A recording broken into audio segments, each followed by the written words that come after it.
All right, awesome. So today we're bringing you an expert in cybersecurity. He's going to talk to you a little bit about that career and what the industry is like, and how you can protect yourself online. But you can also go ahead and ask him questions. This is just like a Skype call or a FaceTime presentation or anything like that. You can ask questions in live time. Just make sure to speak up really loud and clear. Don't be shy, especially those of you sitting in the back. If you have any questions along the way, like I said, go ahead and send them in. If we have more classes join, you might see me pop back up just to make sure that they're all set to go. But with that said, I'm going to go ahead and pass it off to you, Michael, and I'll be in the background. Thanks so much. All right, let me see if I can get my screen up here. Should There be we able go. to. Thank you. All right, can everybody see my screen? Yes. I see it. Excellent. All right.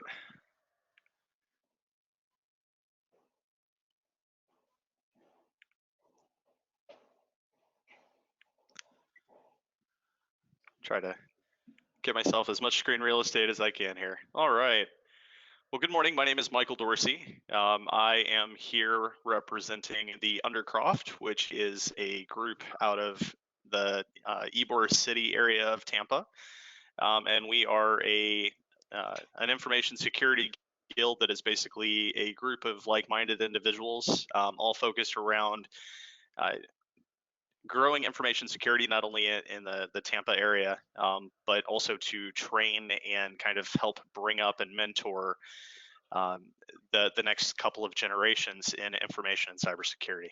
So pleased to be here with you, and excited for the opportunity to speak with you all. I want to keep this pretty informal. If you have questions, definitely feel free to ask. We'll have some time for Q&A at the end, but definitely, don't worry about interrupting or whatnot. I'm more than happy to answer any questions I can. So we'll go ahead and get started. I will give you just a little bit of information about myself. I've been in information security for about 18 years, off and on in a number of various fields. So I started my career in information security, believe it or not, working for Geek Squad. So I worked for them and did everything from fixing computers and Best Buys all the way to going out to people's homes and businesses and doing IT support and information security support there.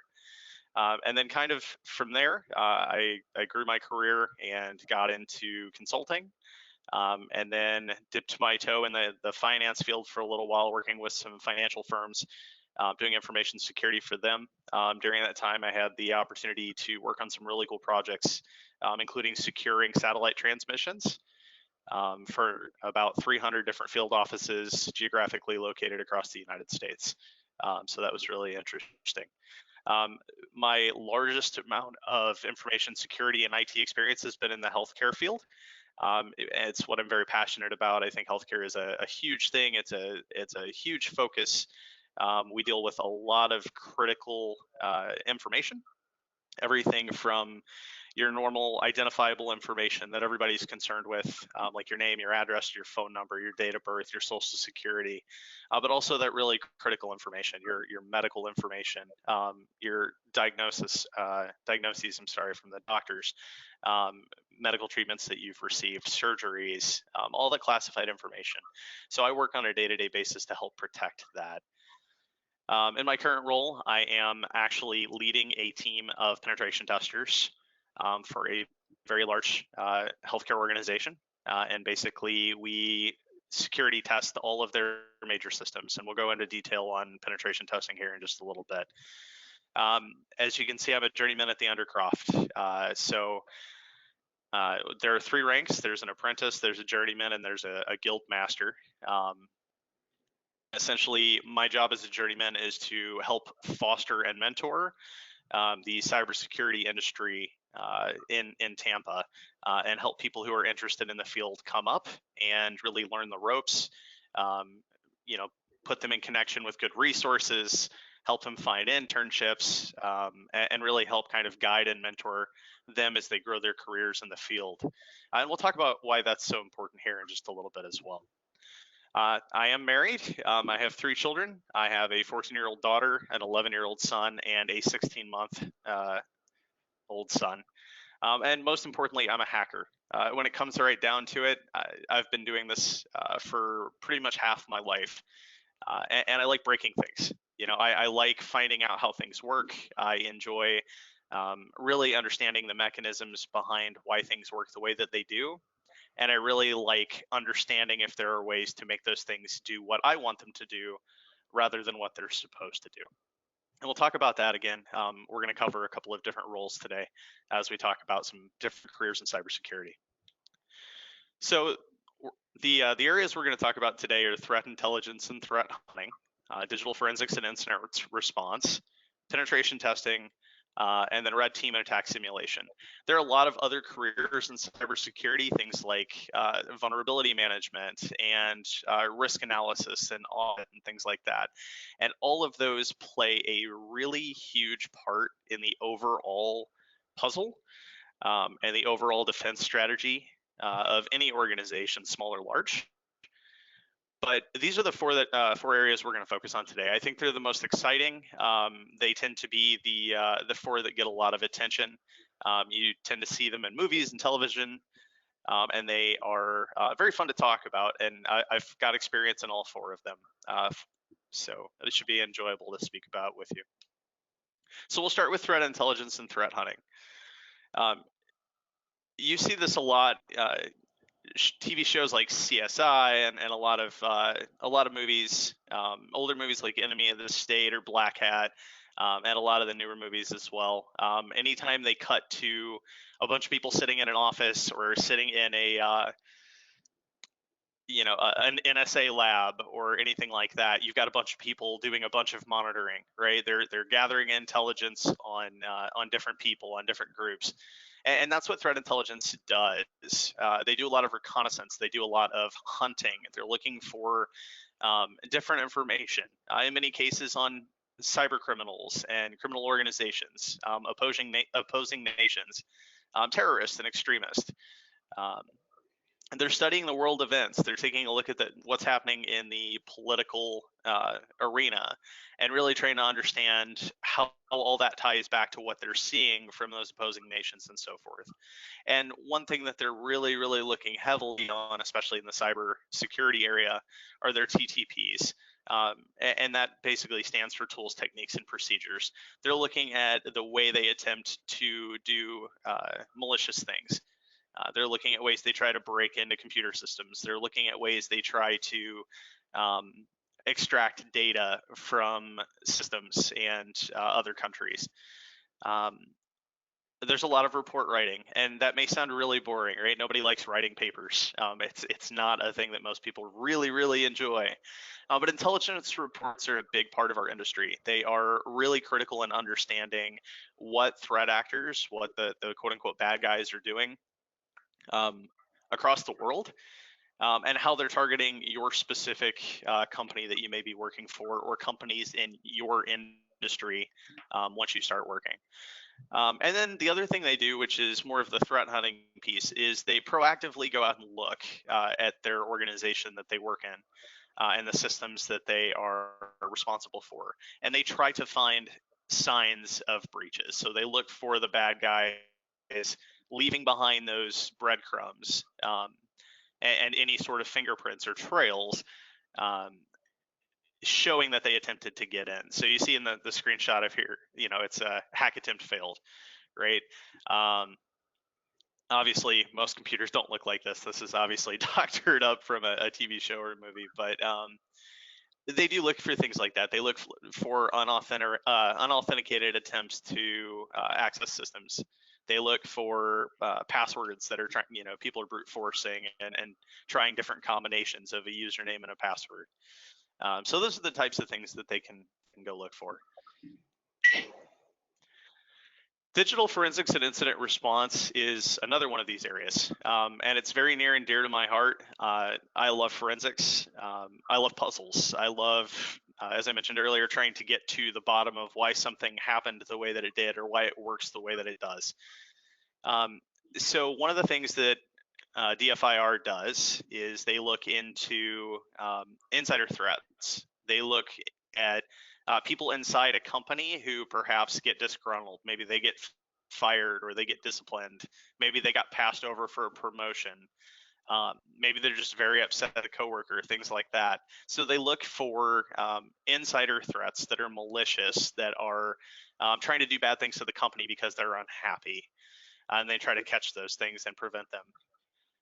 They look for potential breaches, similar to the threat hunting, but they're looking for things called indicators of compromise.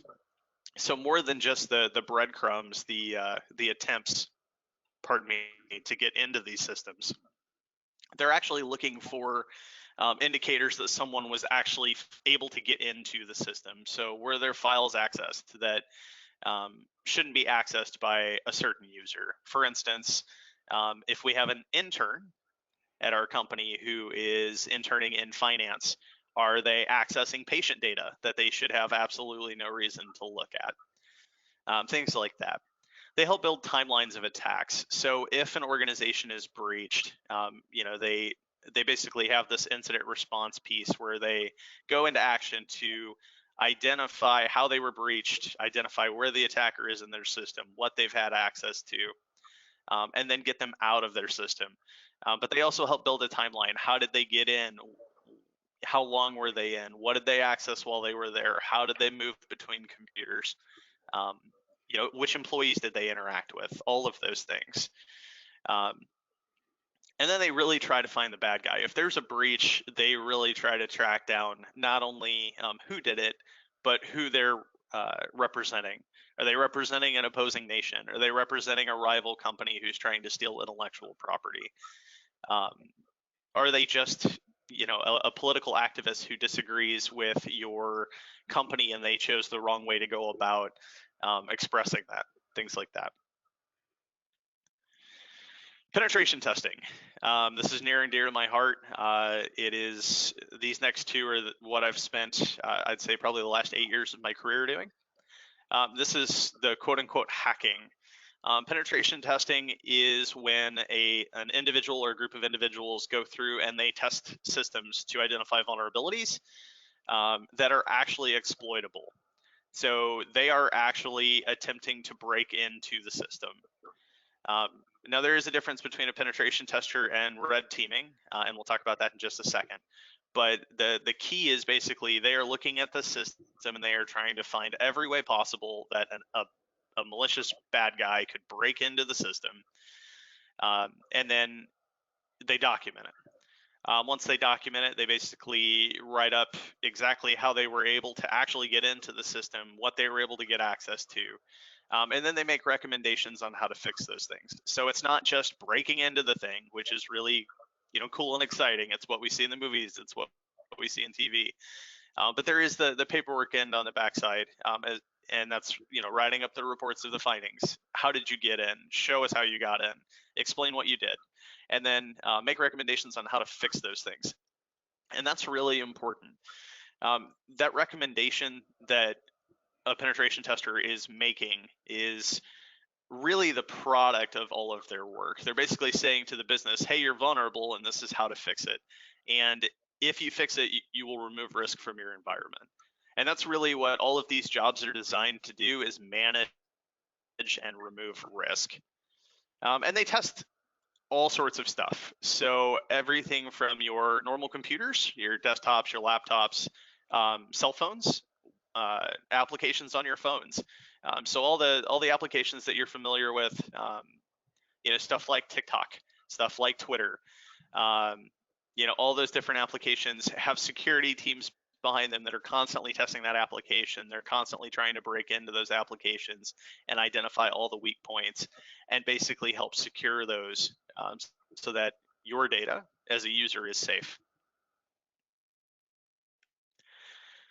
Red teaming and attack simulation. So these things go hand in hand. This is really a very interesting point of business and of cybersecurity, because someone who does red teaming and attack simulation, their real goal is to train the defenders, to train the forensics teams, to train threat intelligence on what real attacks actually look like coming from real threat actors.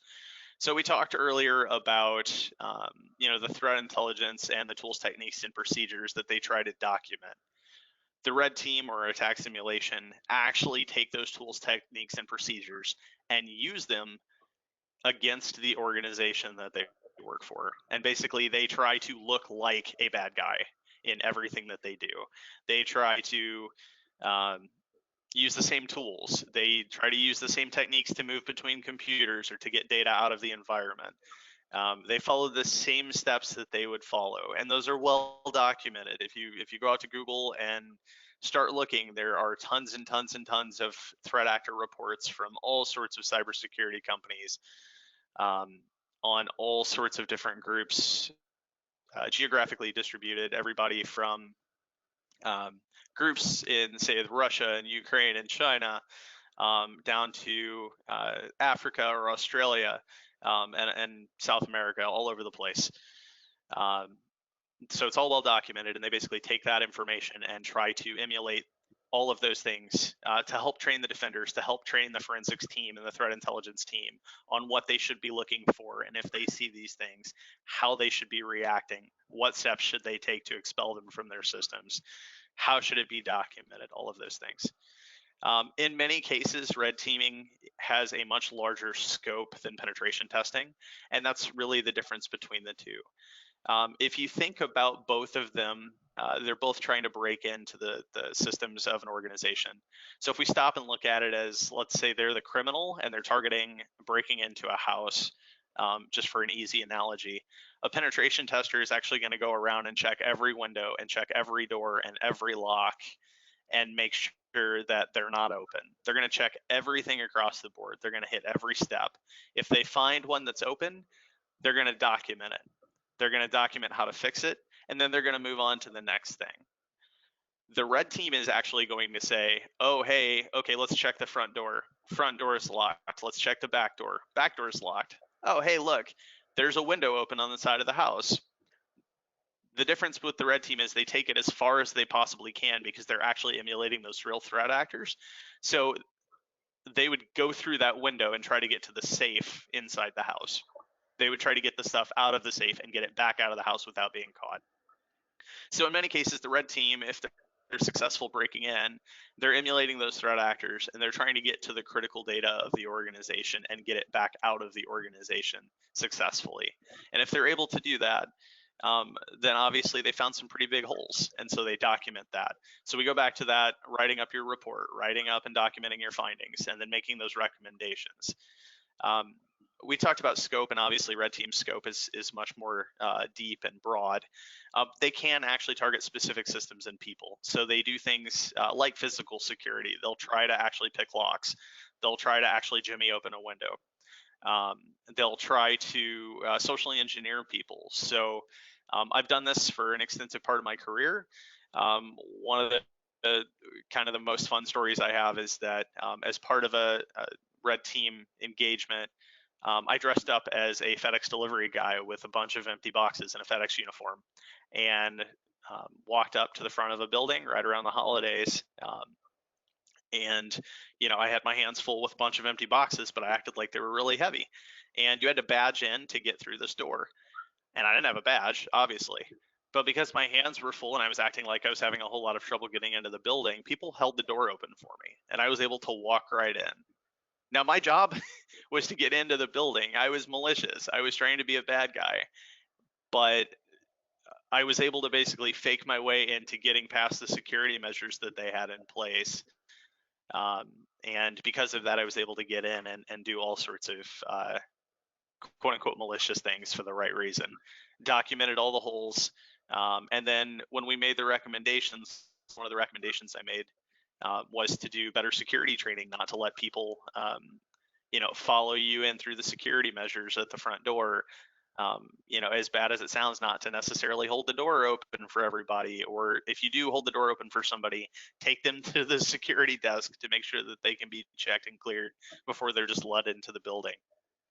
Things like that. So why should you care? Why should you look at a career in cybersecurity?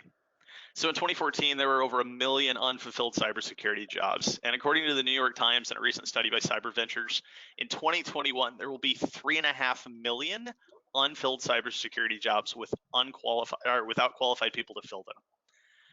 3.5 million jobs for organizations worldwide that are unfilled, that will be unfilled in 2021 because we don't have enough professionals, we don't have enough people who are trained in this field to do those jobs. And let's be really clear, the jobs pay well. The average salary, according to Glassdoor, is $91,000. It is not a poorly paid market, and it's only getting better because the demand is continuing to get higher and higher and higher. We need more diversity in the field. We need people of all backgrounds, all areas, all genders. We need more diversity across the board. I will tell you that I have learned so much from people who are quite diverse compared to myself. I've learned a ton of people. I have a mentor from Australia, super smart guy. I have another gentleman that I speak with from Nigeria on a regular basis, and he's a doctor in cryptography, and he knows so much about math and about security. It blows my mind. So definitely, the more diverse our field gets, and the more qualified people that we have that are trained to do these, the better off all the organizations are going to be, the better off our country is going to be. And obviously, like I said, they compensate really well in the field. The last thing I want to touch on here really is that there are multiple paths to get into the field. So myself, I had a kid at the age of 18, which kind of threw my plans of college a little bit sideways. I did end up going back and getting my degrees, but I got into the field very early. I got in at the age of 18, and I started working and pursued my education slowly throughout that time, but I still pursued it. But I didn't have all the options that you all have nowadays. So, when I was graduating high school in 2002, there were not a whole lot of options available for cybersecurity. It really was still a very new field. They didn't have a whole lot of degree programs. There was not a lot of resources available online. Now there are a ton. Things like hackthebox.eu, where you can actually learn actual pen testing skills. Things like cybrary.it, where you can go online and watch videos. It's kind of like YouTube for information security, and it's free. So there's a ton of ways outside of just going to college. Not that I'm dissuading you from that. I definitely think that the cybersecurity programs nowadays are fantastic. I actually collaborate with Dr. Deanna House at UT. The Undercroft does a lot of work with UT and a couple of other colleges in the area to help support their cybersecurity programs as well, and come in and do speaking events and trainings and things like that as well. Because like I said, our goal is really to help mentor and to train up. So lots of options, lots of ways to get into the field. The field is huge. I talked about 4 really distinct roles, but there are a ton more. So definitely not just limited to what I spoke about.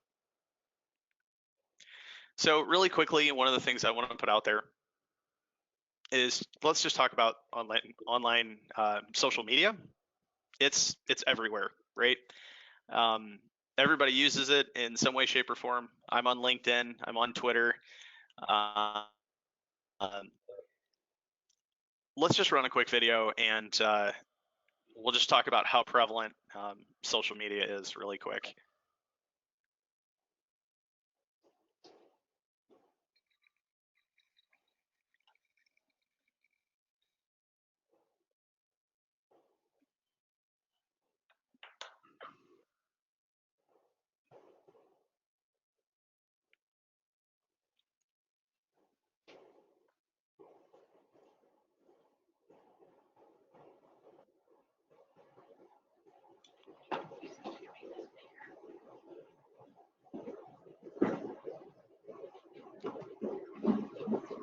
Oh, I was trying to make it bigger, but it's not. We're having a hard time seeing it. Oh, I'm sorry. I'll tell you what. Let me give me 1 second here. Let me see if I can make it full screen really quick. See if that'll help. Is that better? Did it get bigger? I don't think it did. It doesn't look like it, no, because we can still see our screen and you, and the bottom 2/3 is the video. Gotcha. Okay. Well, that's going to be a problem then. Okay. All right. Do you have YouTube access? I can send a link really quick in the chat if you have access. Actually, we only have like 5 minutes left before the bell's going to ring. So yes, go ahead and send me the link. That would be great, and then I'll show that tomorrow in first period. Okay. Fantastic. And this might be a good time to get questions. Yeah, please. Let's. No, you have to be really loud. Go ahead.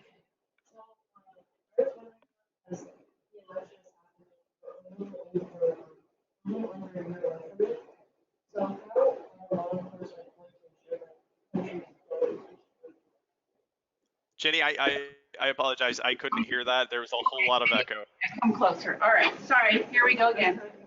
So we have the election. We're a little bit under a year away from it coming up. And in 2016, there was the big Russian thing. So how is law enforcement going to ensure that other superpowers countries don't interfere with our election? I'm sorry. There's so much echo. I'm really trying to make out what you're saying. It's not your fault. It's just there's a lot of echo on the microphone. Oh, okay. Can you hear me okay? I can, yes. I think it may be an issue with proximity. I'm sorry. I hate to make you keep repeating yourself. So we're a little under a year away from the election, and what I was wondering is how is law enforcement going to ensure that other countries or superpowers don't interfere like they did in 2016? That is a fantastic question. Thank you for that. Yeah, so it's a huge concern, obviously. So one of the things that I can tell you is that states across the country, as well as the U.S. government, have actually been reaching out to cybersecurity firms for about the past year and a half or so, explicitly around this. So I can tell you that there are groups of individuals across the country that have been working on penetration testing and red teaming all of the different voting mechanisms, especially those that tabulate the votes, and especially those that are digitally connected, whether they're not, even if they're not connected to the internet, if they're digitally taking the votes in. They are testing those extensively to make sure that there are no ways to manipulate that when the data is being transmitted, even on the closed network, that it's secure. And I've actually had the chance to put hands on a few of those here in Florida. And so I can say that there are definitely steps being taken. That's a great question. Thank you. Anybody else have another quick question?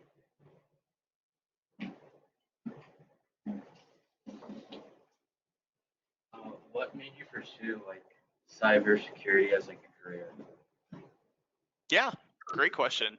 You know, I didn't originally want to get into cybersecurity. I originally wanted to be a doctor. Again, it goes back to a fascination of how things work. But as I was growing up, I had a real fascination with computers and gaming, to be completely honest. And so, you know, I played video games from a very young age, and kind of got my head wrapped around the fact that IT might actually be a viable career. And when I started actually looking into the industry and where it might go over the next 10 to 20 years, security is always something that people need. As the industry continues to change, as we continue to create more and more data, that data has to be protected. So it's a field that's grown rapidly. It's going to continue to grow rapidly. I mean, 3.5 million jobs in basically less than 2 years being unfilled shows how quickly it's growing and how much of a need there is for individuals to get into this field.